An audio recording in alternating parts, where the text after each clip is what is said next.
Police പൊക്കിയത് MDMA വിൽപ്പനയ്ക്കിടെ ചോദ്യം ചെയ്യൽ മോഷണ കേസും. MDMA ബൈക്കിൽ വിൽക്കുന്നതിനിടെ പിടിയിൽ 2 യുവാക്കൾ പിടിയിലായി. അന്തിക്കാട് പോലീസാണ് അറസ്റ്റ് ചെയ്തത്. കണ്ടശാങ്കടവ് സ്വദേശിയായ വിഷ്ണു സാജൻ VS വിഷ്ണു എന്നിവരാണ് പിടിയിലായത്. ഇവരെ ചോദ്യം ചെയ്തപ്പോൾ ക്ഷേത്രത്തിൽ നടത്തിയ മോഷണത്തിന്റെ വിവരവും പുറത്തു വന്നു. സഞ്ചരിച്ച ബൈക്കാണ് ഇരുവരെയും കുടുക്കിയത്.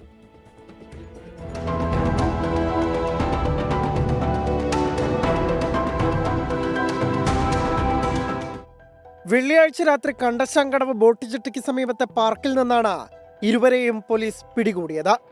പാന്റിലും ഷർട്ടിനുള്ളിലുമായി ഒളിപ്പിച്ച നിലയിൽ 1.5 ഗ്രാം MDMAയും 13.75 ഗ്രാം കഞ്ചാവും യുവാക്കളിൽ നിന്ന് കണ്ടെത്തി. ഇവർ സഞ്ചരിച്ചിരുന്ന ബൈക്കും പോലീസ് കസ്റ്റഡിയിലെടുത്തു. പിടികൂടിയ വാഹനത്തിന്റെ നമ്പർ കേന്ദ്രീകരിച്ചുള്ള അന്വേഷണത്തിൽ ഇവർ കഴിഞ്ഞ ദിവസം പട്ടാപ്പകൽ തൊയാക്കാവിൽ നടത്തിയ ക്ഷേത്ര കവർച്ചയുടെയും ചുരുളഴിഞ്ഞു.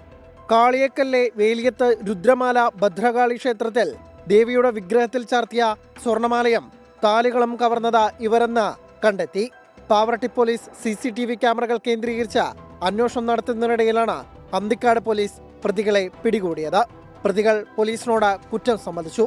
തൃശൂർ കോടതിയിൽ ഹാജരാക്കിയ പ്രതികളെ റിമാൻഡ് ചെയ്തു. SI ജോസി, ASI ചഞ്ചൽ, CPOമാരായ സനിൽകുമാർ, കൃഷ്ണകുമാർ എന്നിവരും പ്രതികളെ പിടികൂടിയ സംഘത്തിലുണ്ടായിരുന്നു. 24 തൃശൂർ.